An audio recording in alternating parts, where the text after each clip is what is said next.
doing it. Okay. It's loading. We're almost there.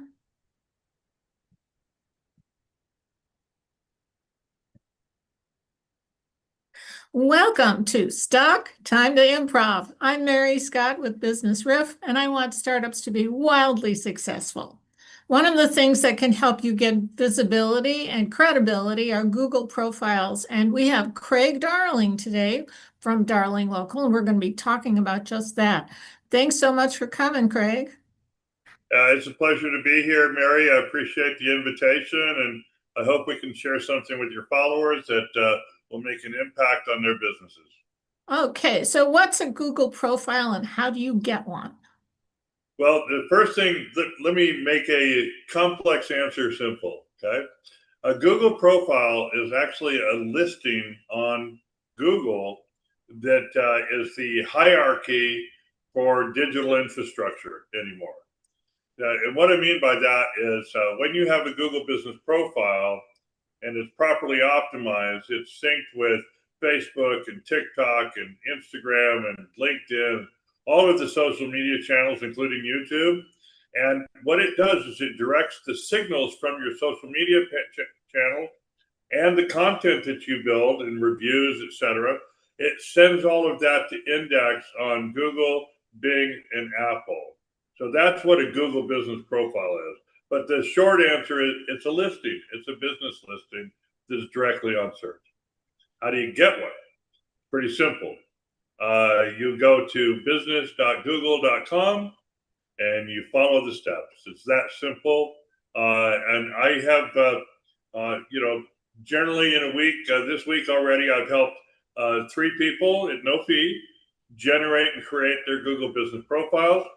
Because anytime that I do a one-on-one, I generally help them create their profile if they don't have one. And if they already have one, I help them optimize it. Because even though not everybody can afford what I do, afford me, for example, every entrepreneur, every business owner needs to have a Google business profile. Sounds true. So what kinds of things do people miss when they're trying to optimize this profile? Oh, gosh, I could go on forever. Really and truly, I could. So the biggest thing that people miss is when you create a category for your business, you have a number of services that you possibly provide. Okay, so let's say that it's a life coach, for example.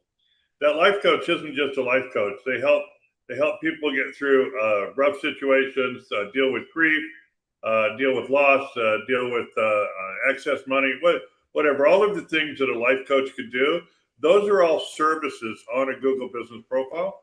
And the thing is that people list life coach and then they don't do any of the rest. And the rest is super important because that's the SEO. That is actually how search delivers your Google profile.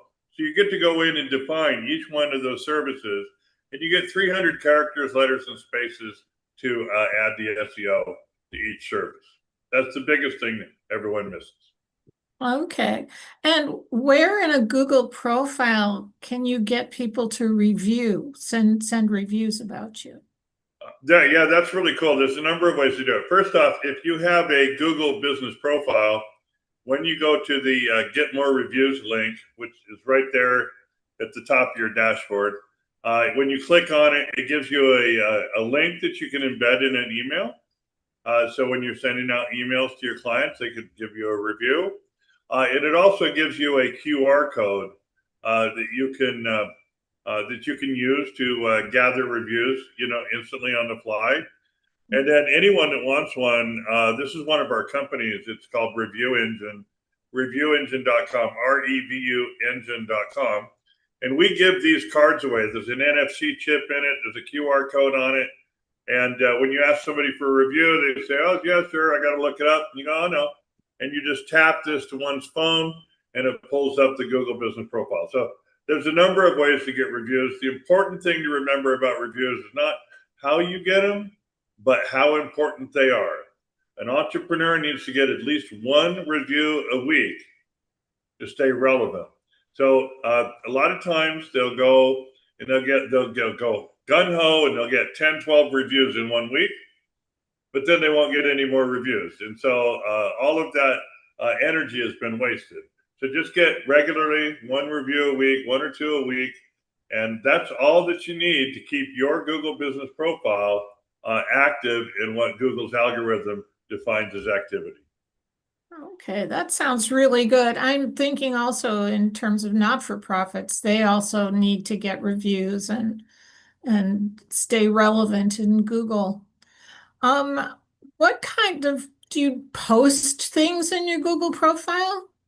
How does it know that? I want to answer that about the not-for-profits first, and then I'll answer the question because a not-for-profit that's a registered 501c3 in the United States, or the various other entities that are not-for-profits in other countries, they're entitled to a Google grant of $10,000 a month in order to market and advertise to solicit money or funds.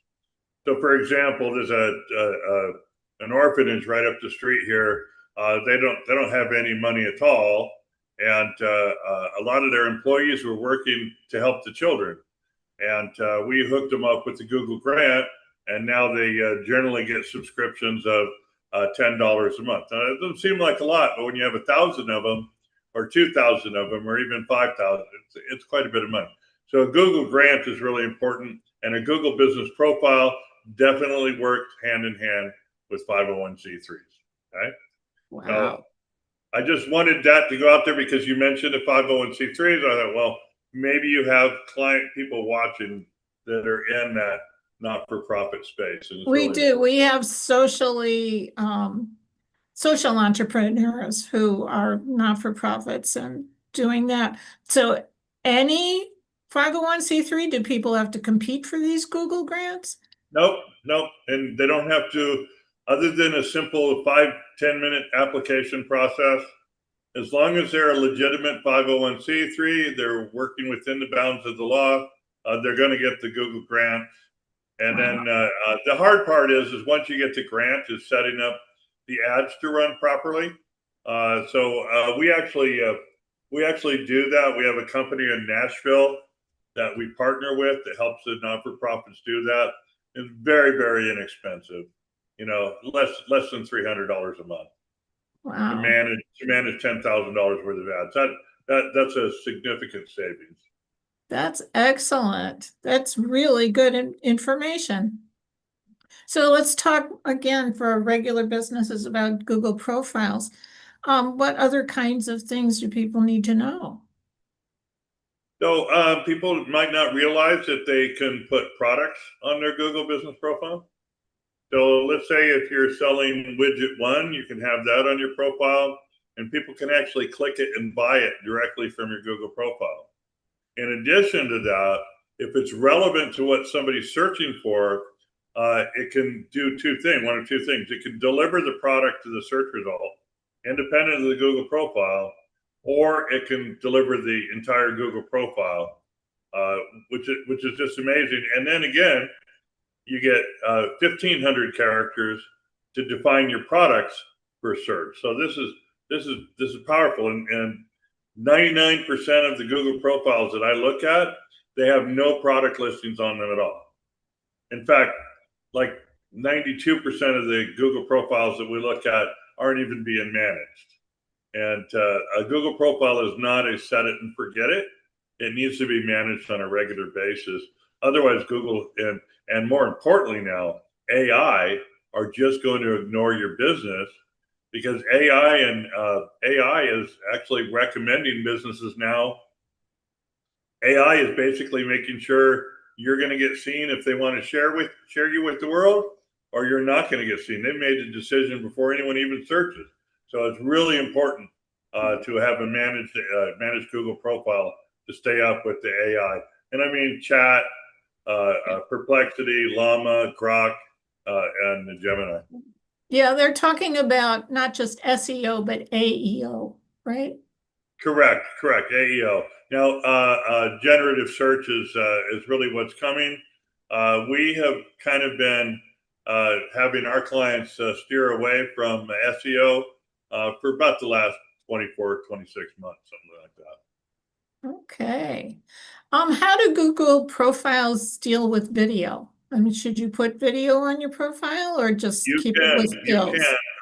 If you want to, yeah, that's a great question. When you upload a video to the Google profile directly, that video generally has to be about 45 seconds or less. Okay, that's actually the size limit.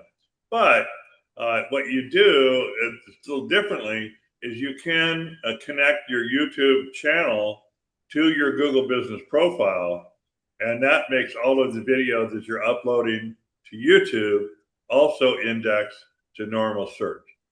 All right, so that's really crazy because Google's your number one search provider, YouTube is your number two search provider, and by the way, Google Images is the number three search provider. So when you're making posts or content on your Google profile, you're utilizing images, and hopefully you're optimizing the images with metadata and geodata before you use them. But when you upload that to your Google profile and to your YouTube page, it just kind of increases your authority and structure across the broadband of the big three. Wow, this is a wealth of information, Craig, darling. Is there anything else you want to let us know? So one of the things, I don't know about letting you know, but one of the things that most people don't realize is that on a Google Business profile, there's what they call Google Posts. And Google Posts are similar to social media style posts, except generally speaking, there's more of a call to action involved. So when you create a Google Post, there's 5 or 6 different items that drop down. You can have the drop down be call now, book if you have a calendar, right? Purchase online if you're selling a product online, buy now if you're selling a direct product, and learn more if you just want to drive people to your website. So I mean, this is a fabulous setup. So you can create a post with a call to action. Additionally, there's other things it can do that Google puts their thumb on the scale for. So you can create a special offer on a Google profile, and Google will serve that up to people that are searching for your product or services. Or you can create events, and events is one of the strongest mechanism on a Google profile that nobody uses. But if you let's say that you have an event in Phoenix, okay? And it might not even be your event, but you're going to be speaking at this event in Phoenix. So you create a Google event at the venue where you're going to be, okay? And then when somebody's going, what can I do in Phoenix today? Your event could possibly pull up as something that they could do. All right. I mean, that's how strong it is.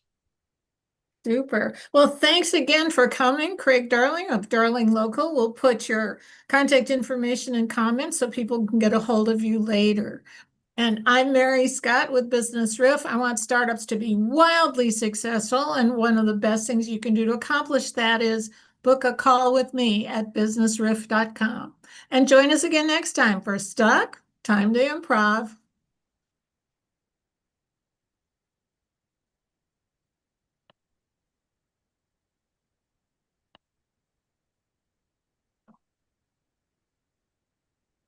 All right, Mary. Yeah.